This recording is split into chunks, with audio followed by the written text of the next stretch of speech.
Hello, friends and fellow lovers of all things beachy. Welcome to The Beach Speaks, the podcast that shares stories about the beach and our connection to it. I'm your host and beach lover, Paige Friend, helping you reconnect with the beach, return to your soul, and reimagine your life.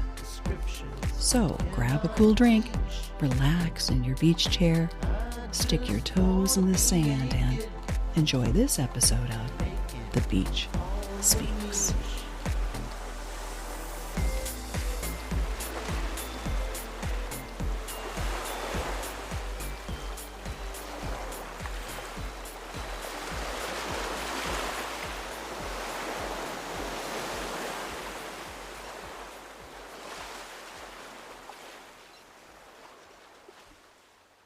Hey, beach lover. Welcome to episode 99. I am thrilled to share this special conversation with Erin from Three Kitchens podcast. Erin and her co-host Heather invited me to be a guest on their show to talk about beach life and this amazing dish I had when we were traveling on the coast of Italy in Sorrento, a dish that they tried to recreate. That mouth-watering episode went out yesterday, so when you're finished with this one, hop over to Three Kitchens podcast and check it out. Today, Erin takes us on a flavorful journey of foodie fun with stories of indulging in gourmet treats while on a kayak camping trip, and her family's unforgettable beach cookout using a beach oven. Plus, we dive into the connections between our plates and the planet, and the ways we can cook, eat, and live more mindfully. Be sure to listen through to the end where Erin shares her golden foodie rule and the truth behind cilantro. Love it or hate it? Okay, here we go.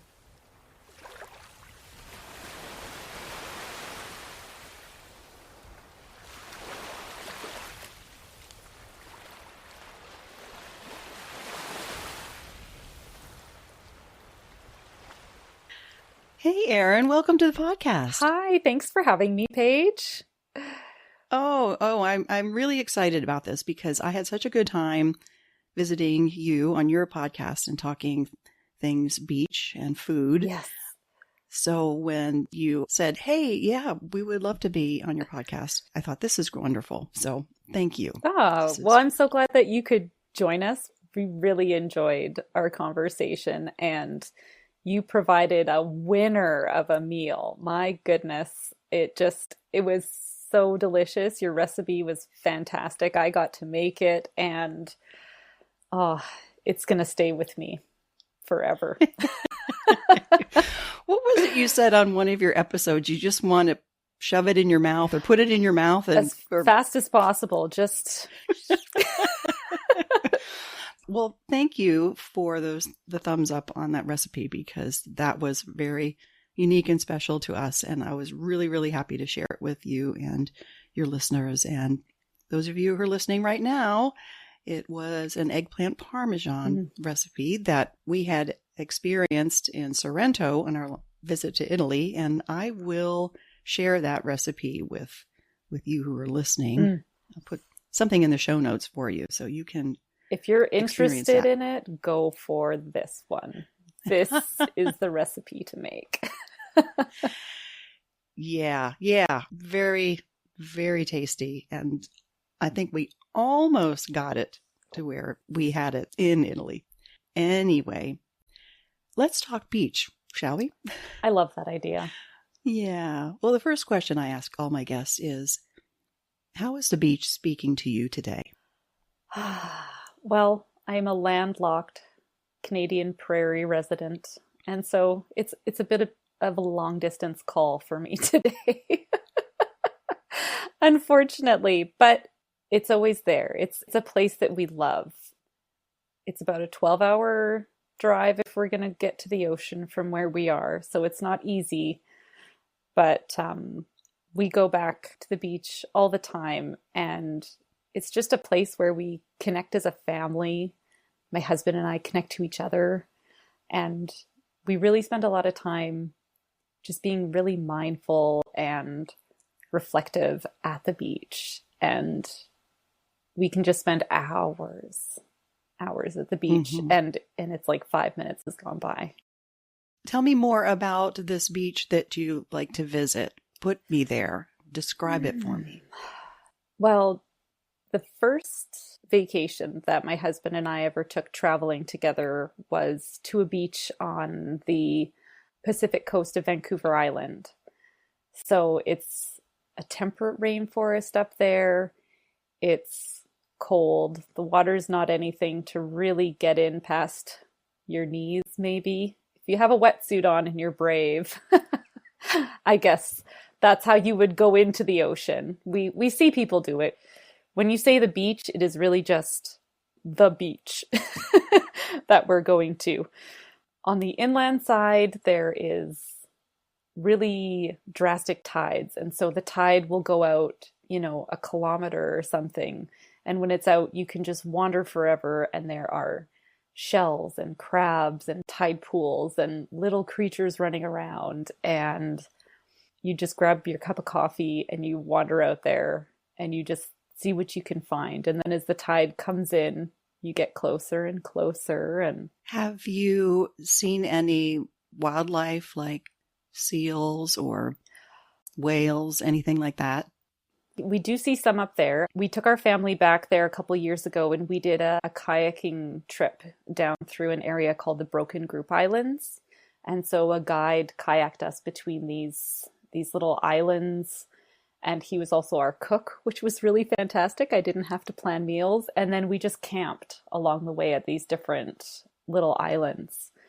And there were whales and there were seals and all sorts of fun creatures to poke and prod at, and fish that you could see, and these amazing kelp forests underwater that just, when you're over top of it in like a little boat like that and you get to look down, it was the first time we'd ever done that. And it was just beautiful. It was spectacular. Oh, wow. I'm going to have to get more information about that because this is in the Vancouver area, correct? Yeah, this is off of Vancouver Island. If you go out to the coast, there's a Tofino sort of on the north part of that little area. And then to the south is Ucluelet. And then south of that is where you can get to these Broken Group Islands. And so you hire a guide, they charter a boat to take you out there, and then you can spend your days on these kayaks, and it's all Indigenous land and just beautiful. That sounds wonderful. We are planning a trip to see my daughter up in Tacoma, and we thought, let's take the train from Seattle up to Vancouver and look around and adventure. And I didn't even really think about, you think I plan things around the beach. Of course, the Pacific Northwest, the beaches aren't like what we think of here in Florida. However, I'm really interested in exploring the tide pools and all of that nature. Kayaking sounds fabulous. Does anybody really venture into the water? If you had a really thick wetsuit. There is a pretty hardcore group of like surfers who do go out and surf. I'll get about to my knees. It's cool. There's not much sun, right? It's usually fairly cloudy. It's not much like the Oregon coast is, just colder and more north. Right. You said that your guide had provided meals for you. So what was it that you ate that you didn't have to worry about? Oh, he had all of our lunches and pre-packed. It's amazing what you can pack in a kayak. It's not something that we're used to camping out of. And so he had a full kitchen, these little tables that popped up so he could put all of his stuff on it, it was incredible. I was like, wow, that's a setup. Most of our car camping doesn't have, since we just tent, we don't have all of the bells and whistles to be packing as much stuff as you can pack in a boat. It's really cool, but great salads, fresh salads like quinoa and with, pickled vegetables and tomatoes and fresh dressings and a lot of locally sourced fruits and vegetables and things like that. I think we had some really good pasta that he cooked up, some gnocchis. There were full breakfasts with bacon and eggs. Like it was the most spoiled I've ever felt camping, having somebody else plan the meals and do all the cooking like that. So that was pretty fantastic. It is difficult to pack all of that food. I mean, even just for a day at the beach with the kids or, your group of friends. When we go camping or when we go to the beach, most of my effort and time is spent on what our menu is going to be. We've kind of figured out what we need to pack. We kind of know, what we need for our shelter. That's kind of all easy stuff that we can throw together that last day before we leave. But before we leave, I am prepping stuff, usually about a week in advance, and freezing it or having it ready to go in the fridge, or all the components so you can put it together. And so that's something that I spend a lot of time and effort on, because for me, that's the best part, is just to not have to then think of that in the moment and just have it all ready to go. Yeah. So you said you're 12 hours from the beach. Where do you stay when you're there? Is there a campground or? There's campgrounds that you can stay at. Yeah. We camped on the beach this year for my birthday, which was my 40th birthday. So that was really nice. We spent the day at the beach. And because it is so far away, we're often grocery shop wherever we arrive. And then there's a little bit less flexibility in what you can do. But if you've got a cooler and a Ziploc bag, you can marinate stuff so that you can throw it on the grill the next day or on your little camp stove if you're setting up at the beach, or just get some pre-made things. We had a charcuterie. So, I mean, that's a fancy word for, we bought some sliced meats and cheeses and some crackers, and that was our lunch. I love that. I love that. It seems, I don't know, for me, it seems simple, but somehow getting all of the ingredients together, and I can see where you're planning it out ahead of time. It's almost like when you're planning for a trip and what are you going to pack and what outfits you're going to have, and you start thinking about it weeks in advance. When you say cooking at the beach, there are campgrounds where you can have a fire there where you're camping, but not on the beach. Yeah, lots of beaches have restrictions on that. We've noticed that traveling for sure.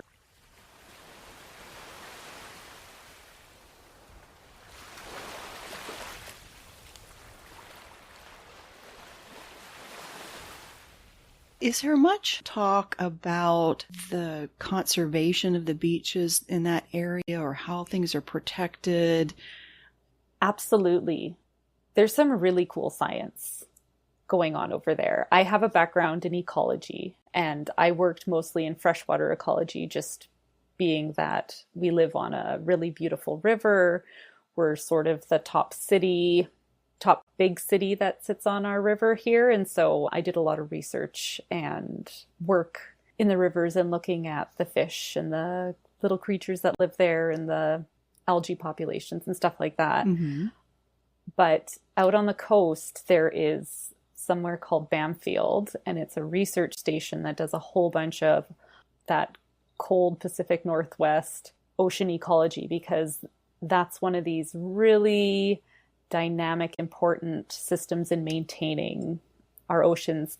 And my favorite thing whenever we go to these campgrounds is there's often a nature house or a nature hut where you go in, and it's really aimed at kids so that they start learning about, what are the different plants in this area called, and what are the different animals that you see at the beach, and what kind of shells belong to what kind of creatures. And they're just these wonderful little huts full of all this, what I call super nerdy information that I just love. And there's a huge focus on how you're impacting the environment, mm-hmm. and things we can do to reduce our footprint when we're camping or when you are walking on paths and trails. And why there are no dogs allowed at the beach, for example. Oh, interesting.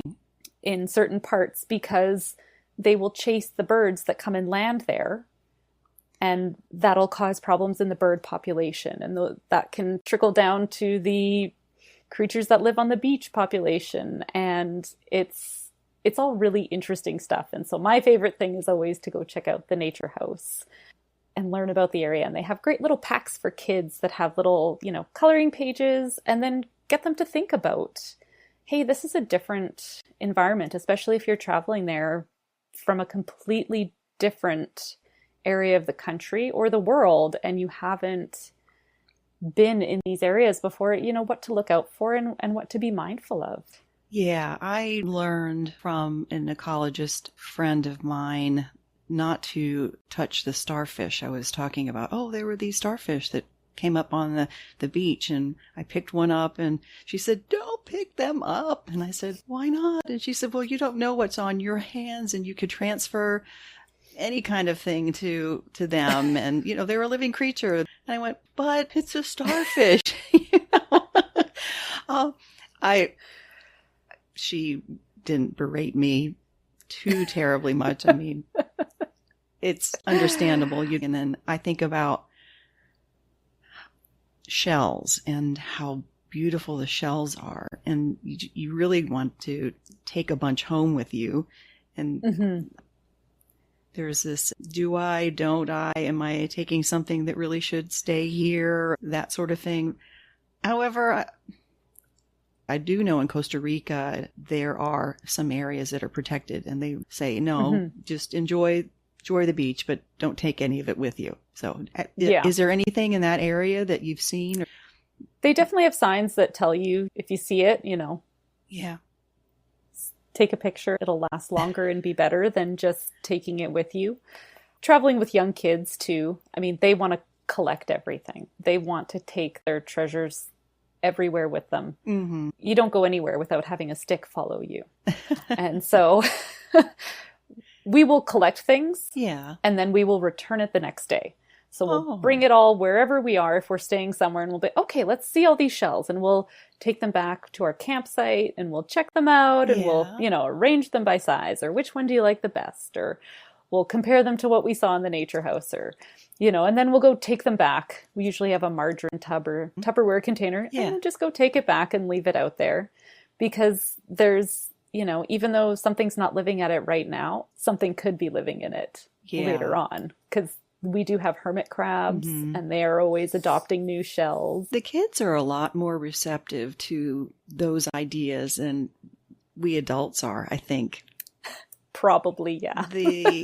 Sea turtles are a big thing in our area, and protecting them. And they have certain areas blocked off with like caution tape where, do not disturb this area. I mean, you can get in big trouble if you do.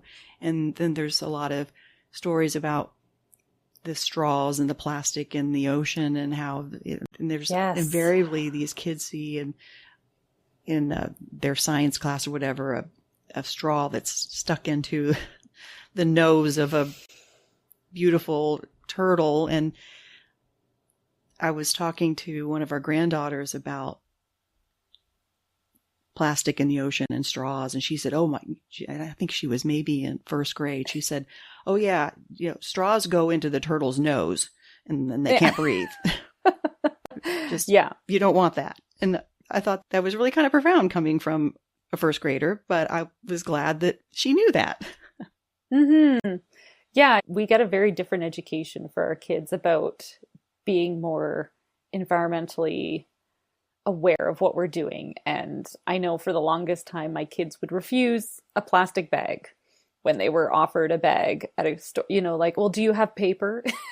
And they were really small, and now it's not an option. So our city doesn't provide plastic bags of any kind. It's only paper, or you buy a reusable bag. Wow, that's wonderful. And it's pretty cool, because I think they say like on average, people will use a plastic bag only for 15 minutes when it takes your groceries or what you're buying home. And so for convenience, it is great. And there are many times I'm juggling a handful of a few things because I forgot my own bag. Mm-hmm. Just But bring a we've big gotten in the purse. habit. Yeah. I've done I that mostly just, have a big bag. But yeah, you get used to it. It's an adjustment at first, Mm-hmm. but it is really cool to see how aware the kids are about these things. Yeah. Well, tell me more about your interest in ecology. I did not know that about you. And tell us beach lovers, especially, what is a concern of yours, of others that are studying this field? When I had done a lot of the research and studying that I did, mainly in freshwater, one thing that really interested me was the salmon that we get in the Pacific Northwest. And so they have like a 4-year lifespan where they spawn up in these mountain streams, and then they travel down these freshwater streams into the ocean, and they go up into the Atlantic current all the way up around Alaska, and then they travel back to spawn again. Mm-hmm. And that was fascinating to me. And for the longest time, we saw these really distinct 4-year cycles where there would be a couple years where there would just be so many salmon in the river. The rivers would be pink. These just unbelievably high numbers of salmon coming back to spawn. And then we would have 2 years where it would be less and less. And trying to understand why that's happening and what the impacts are on the fish that are causing like some of these years to be much more prolific than the others were. That was fascinating work and really amazing life cycles of these fish that travel so far. And now as we have more fish farming, that's a really big concern for me because we don't see into these areas as you would see, pigs in a pen or cattle in a field or chickens. The density of individuals that are being raised in those small areas and the amount of waste they create and the ability for parasites to transfer between them. It's affecting those fish and it's affecting the wild population around it. And I think it's something you can't see the effects because here we are above the water. And so I think that's having a huge impact on the food webs in the ocean. And, I don't have a ton of expertise in the ocean food webs, but so many of the case studies and things that are happening over time and definitely how we're seeing the overnutrification in the Gulf of Mexico from all the fertilizer that is rushing down through the Mississippi River and into that area. It's intense. I feel scared for the oceans every time I look more into it, and I'm like, oh my goodness. Yeah, and it's completely us humans that are disrupting the whole thing. I mean, there are natural cycles, obviously, and changes. However, sometimes you think it's too much. Like, I can't do everything. You want to. Yeah, there's just like too much to be concerned about. Almost is overwhelming, but we can do what we can do. Like, I think that's wonderful that your city has eliminated the plastic bags. I mean, that's big, really. Yeah. And that we think about factory farming. I didn't really intend on this becoming something like this, but it's something that you're interested in. And I mean, you are a foodie. Your podcast is about food. And we so often get caught up on these food trends. And, for a while it was all salmon. Yes. And all of a sudden there's this huge demand. I think a trend that we're really seeing right now that's started to come up, especially since 2020 and our systems of food delivery got disrupted, is there's a lot more focus. I mean, we've always talked about local and farmers markets, but I think there's a much more awareness in people about, okay, if I'm going to the farmers market and the produce stand has mangoes there and we're in Canada in February, these aren't local these aren't local mangoes, right? And so I think, especially for Heather and I, we have really spent a lot of time focusing and talking to local producers and becoming more interested in what's available here and at what season, and just being conscious of where that comes from. I mean, we've been so lucky to be in touch with farmers and cattle ranchers and lamb producers. And I currently get most of my meat from a farm where I know I can ask for a picture of the animals that went to slaughter, right? Like, we have a much more rich connection to the food that comes into our house, and a really big appreciation for just how fantastic it is to be able to source those things from local people and just be a little bit more aware of what's used and how it's used. It takes some time and work, and it's not always financially available either, which is a big struggle these days because things can be so expensive if you're sourcing them locally. And so having alternatives like learning to integrate more beans and pulses, because we actually grow those here in Canada. So it's all locally sourced food. And what can you do with that? How do you add them into your baking, for example? You can make muffins that have lentils mixed into them. And, you know, it's higher protein, higher fiber. It's better for your diet. It's better for you. And it was pretty close to where it all started. So it's nice to complete that circle a little bit tighter. But you can't do that with everything.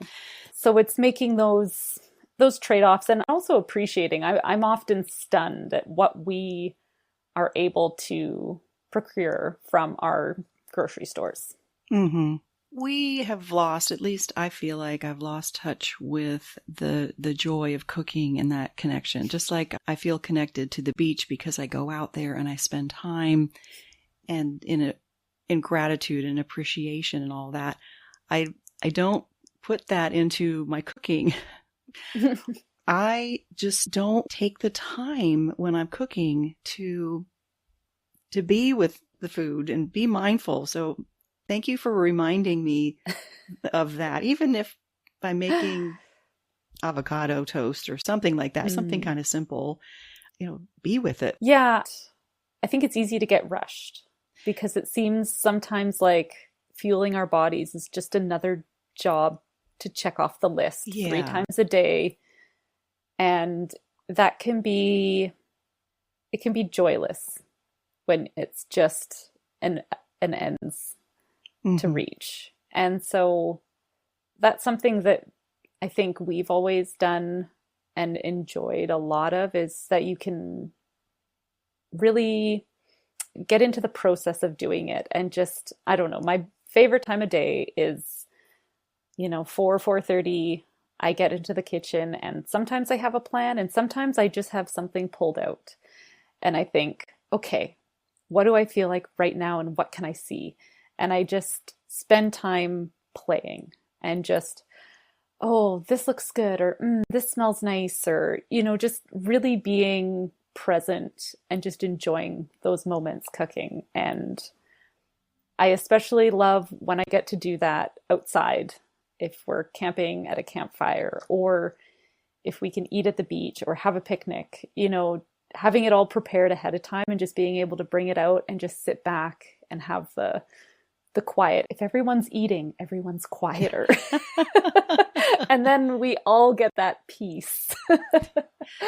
Yeah, especially at the beach. We wanted to go there for some peace and serenity and communion and connection. Well, it's just nice to have, everyone's got something they can snack on, and they can come and go to it if they want, but they're not, as a parent, you're kind of like, always on demand. Mom, mom. Yeah, it's a challenge. It's a challenge for sure.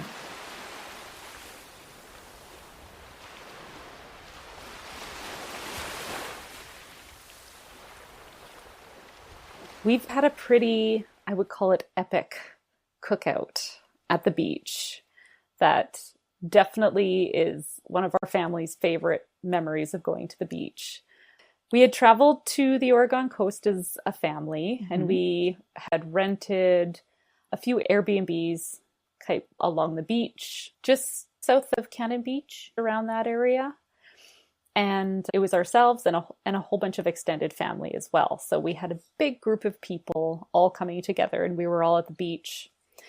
And my husband and I had been watching some foodie stuff on TV as I do, and that's what's on TV tonight, so that's what we're watching.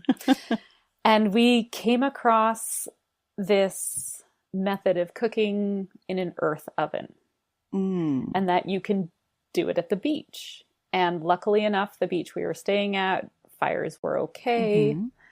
It was a space where there was a lot of wood that was allowed to be burned, so we made sure everything was in place first. And I think there were about 15 or 20 of us as family, so it was a good sized group. That's a lot to feed, yeah. So we spent all day prepping and cooking dinner. We dug a large pit on the beach, and we lined it with rocks, and you burn a fire in there so that you heat up the ground and the rocks. And then when you're ready to put your food in to cook it, you take the fire that's actively burning out and you place your food in. And we had wrapped it all in tin foil. We had chicken, we had ribs. I can't remember if we had any other meats in there, but I think we had a few trays of chicken and a few trays of ribs. And so then you bury it all in this hot earth and you cover it. And so we had just gone to the local hardwood store and bought a big sheet of plywood to cover everything. And then you seal it in and you leave it in the ground. In that heat. Wow. And you hope that it cooks. It's kind of like a giant slow cooker. And you're just relying on that heat that you created while the fire was going to cook everything. And so I can't remember how long it took or for how long we waited, but everything, it came to 6 o'clock or whatever. And it was like, all right, time for the unveiling. Everybody's fingers are crossed. But okay. Well, we're the younger generation, it's all the grandparents and the aunts and uncles that are there, and they're skeptically standing back and, they've got their phone plugged in to see, well, the worst case scenario, it's 20 minutes to the closest pizza place. Thanks, Mom. So thanks for the vote of confidence. No, but so we brought it, uncovered everything, brought it all out, and it was, tender and delicious. And I mean, you have to think about when you've cooked something low and slow in a contained space, all the moisture is staying in there and all the flavors from whatever you've added for seasoning is mixed in there. And it melts in your mouth when you eat it, right? And so we had family that made some sides and what have you. The big piece of wood that we had purchased, we staked into the ground with 4 pieces of driftwood, and it made a table. So it was fantastic. My husband is so handy and clever. And so we had this huge table with all this food spread out. Everyone grabbed a plate. We sat around the fire, and it was just a fabulous dinner. Fabulous dinner. Oh, I love that. I'm thinking about in Louisiana, the seafood boils that they have. But this is like a really, really slow seafood boil. Yeah. But and your seasoning doesn't really even have to be anything super special. I think what would you put in that? Maybe some garlic or tarragon I don't know. I'm just throwing spices out there. When you stay in a rental for a vacation, you kind of just have whatever someone else bought. So I think there was some like Italian seasoning and salt and pepper and, put that in with the chicken. I think we bought some barbecue sauce and a pineapple and just sliced that up and put it in with the rib. It wasn't super complicated, pretty simple stuff, and just slow cooked. And the kids and the parents and the grandparents, everybody. Yeah. And it was fun to make everybody nervous. Can you do that? Are you sure this is going to work? What if it's not done? There were a lot of variables, but it was a risk well taken. I love all of that. Next time you go, do you have another showstopper of a meal that you're planning?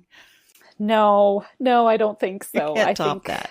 I think it was one and done.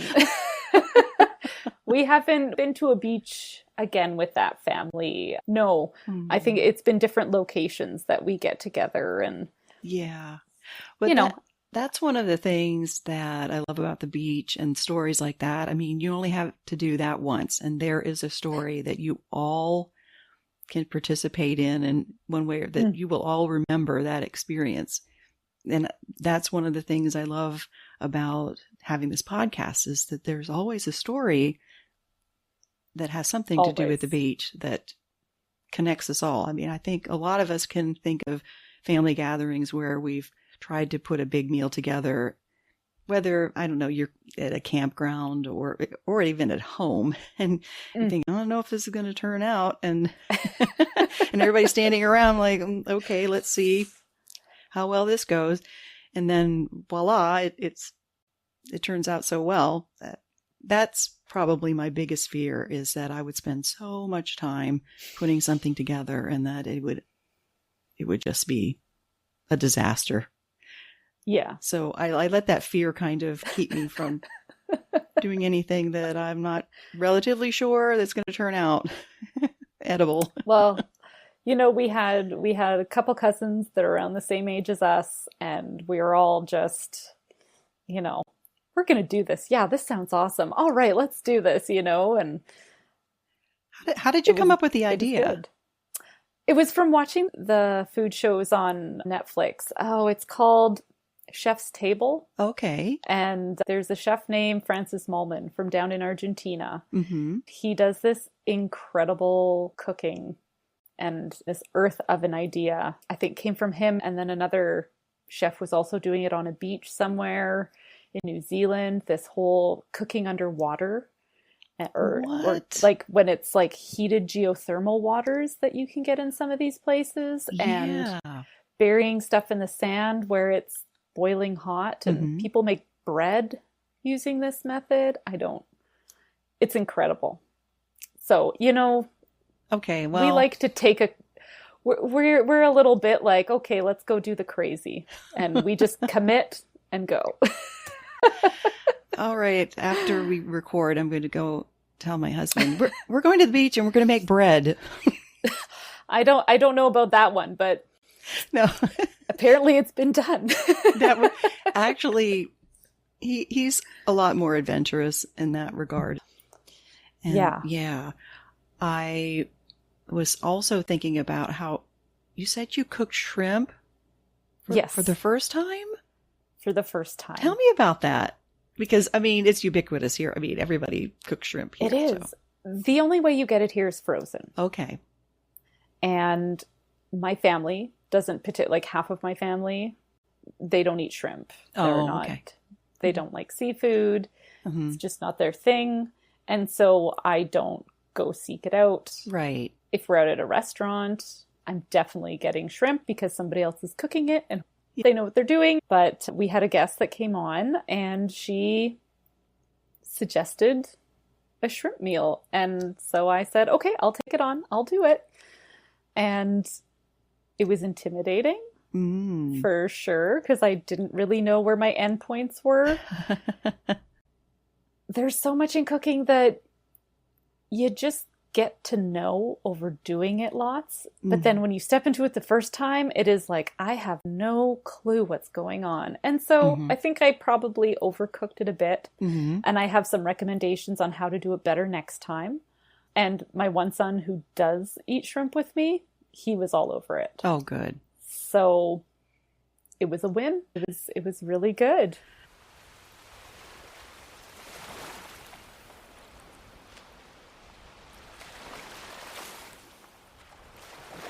That brings me back around to your podcast with Heather.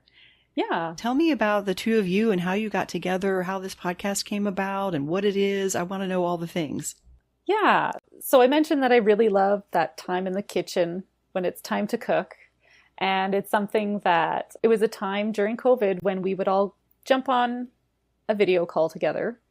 And we had one other friend that was joining us, and she was our third co-host that helped us start up the 3 kitchens. Mm-hmm. And so we would jump on Zoom and we would be talking with each other. What are you making tonight? What do you have in your fridge? What ingredients do you have? Because getting to the grocery store was a challenge at best. Different items was hit and miss. And so we were bouncing lots of ideas off of each other, trying to figure out, well, what do I do with this instead? Or how do you know about that? Have you ever tried this? And we thought, we should make this into a podcast, because all of a sudden it was normal to sit down and socialize with people on a screen, which, is a funny way that things have gone. But now this is comfortable for us. And so we started podcasting in 2021, and we started out just cooking and trying different things and sharing it with each other. And over time, we've got amazing guests that have joined us to talk about specific areas in the food community that they're really passionate about. We're part of the Women Who Podcast network and magazine, and we've met all these fabulous people that are also doing this hobby with us. And it just keeps growing, and we keep making new connections with people, and it brings so much enjoyment to our daily. It's a whole new world. And it's funny because we feel like we have friends everywhere now because we've talked to so many incredible people all over the place. That's what I love about podcasting, is it really does open up your world to, I think that is the one thing that the pandemic gave me, was the opportunity to record this podcast remotely, because I originally was just speaking to people in person, which I love and I want to continue to do. I'm part of the Women Who Podcast group as well. That's how we originally met. And I was wondering about the name 3 Kitchens, because I knew it was just the two of you. I don't think I knew that there was a third person in the beginning. I was thinking that maybe it was my kitchen, or whoever's listening is the third kitchen. It's like yours, Heather's, and then mine. Exactly. Yeah. I think it works that way too. Yeah. Originally we had 3 people, but we thought we'll keep the name because I think anyone who listens in on us is that other kitchen that can get in and cook. Yeah.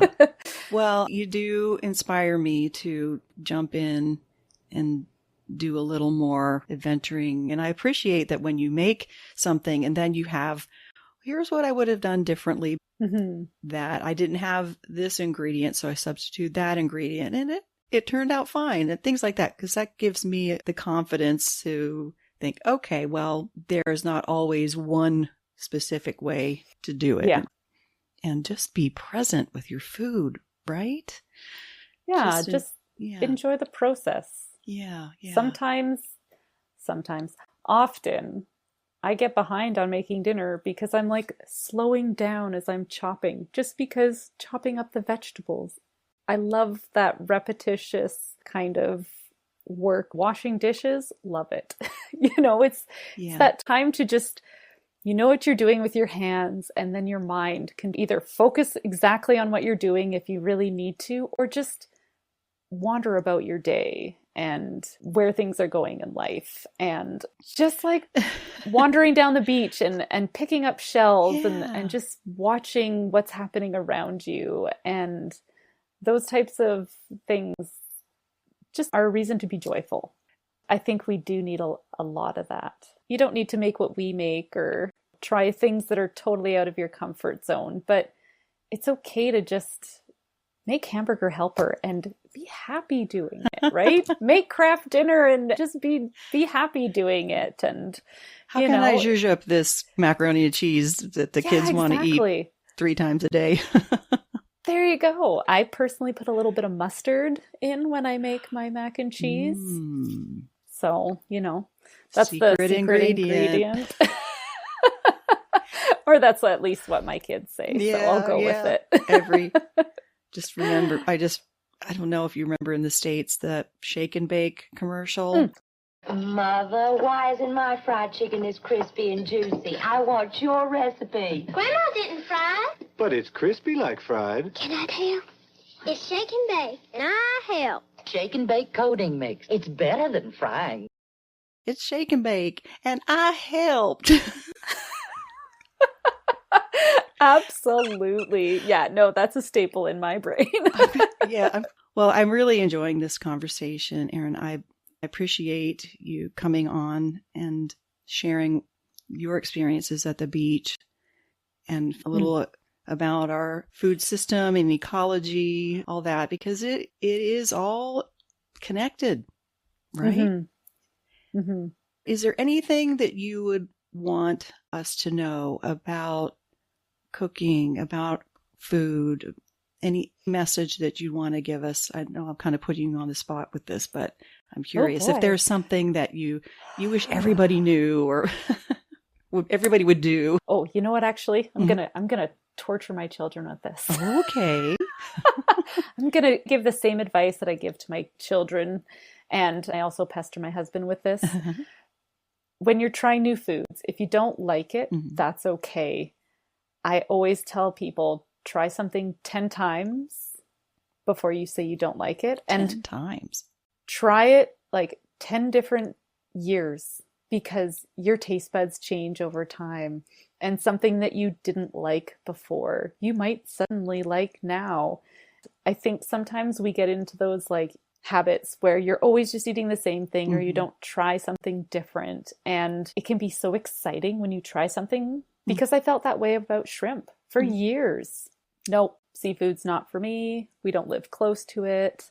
I don't want to cook it or eat it. And now it's like, so when can I get some more shrimp? When can I play with it again and find out how to make it just a bit better this time and understand it a bit better? So I always torture my children, Oh, I don't like this. You didn't like it last time.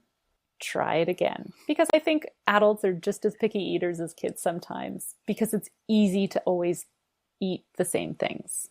And if we'd had a bad experience with something that we've eaten in the past, it conjures up that similar feeling.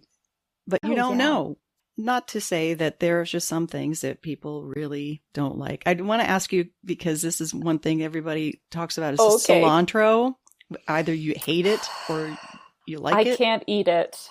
Okay. I wish I liked it, because I think I understand how it would taste good, but I have the taste buds that don't do it. From what I have heard, and I don't know how factual it is, I believe it is something that you genetically, it's a taste bud receptor. Yeah. And if you don't have it, cilantro tastes fine. And if you do have it, it's a terrible soapy. I don't even like the smell of it, to be honest with you. All of it, I'm like, ugh, I avoid it at the grocery store. Yeah, I love it, so I have no problem at all. And I feel bad. I feel like you're lucky. Well, that's okay. There are a lot of other flavorful things you can add to your food and enjoy, and everybody would like. Well, thank you. Thank you so much again for coming on the show. And I look forward to listening to a few more of your episodes, making some of these wonderful dishes. I'll report back to you. Well, thank you so much for having me today, Paige. This has been so much fun. I have just loved thinking about the beach and dreaming about how we're going to get there next. That's the goal. The beach is speaking.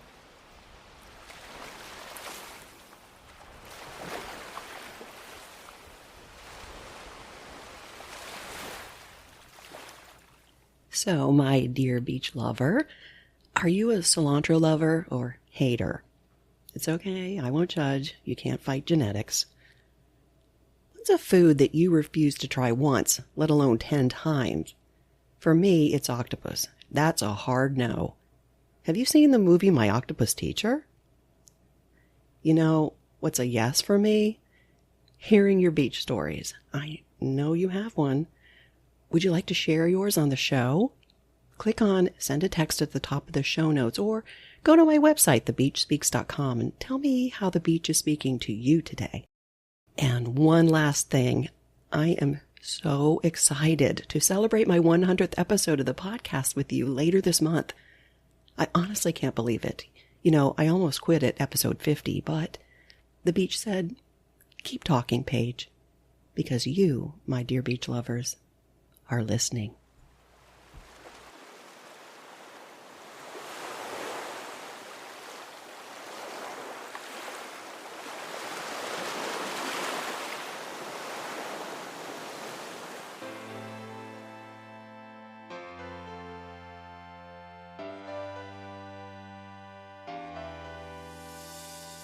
Thank you for tuning in to another episode of The Beach Speaks. If you enjoyed what you heard, please spread the beachy vibes and share it with a friend. Because, let's be honest, who doesn't want more beach in their lives? And if more beach is what you crave, go to thebeachspeaks.com and sign up for my newsletter. It's an easy way to stay in the know, collect some tips and travel hacks for your next beach adventure, and find out what I'm doing at the beach. And if you want to dive deeper into the ocean of support, consider becoming a Beach Speaks Patreon member. Your contribution helps keep the podcast afloat, and you'll enjoy some cool perks that only our Patreon family gets to enjoy. The beach is speaking. Are you listening?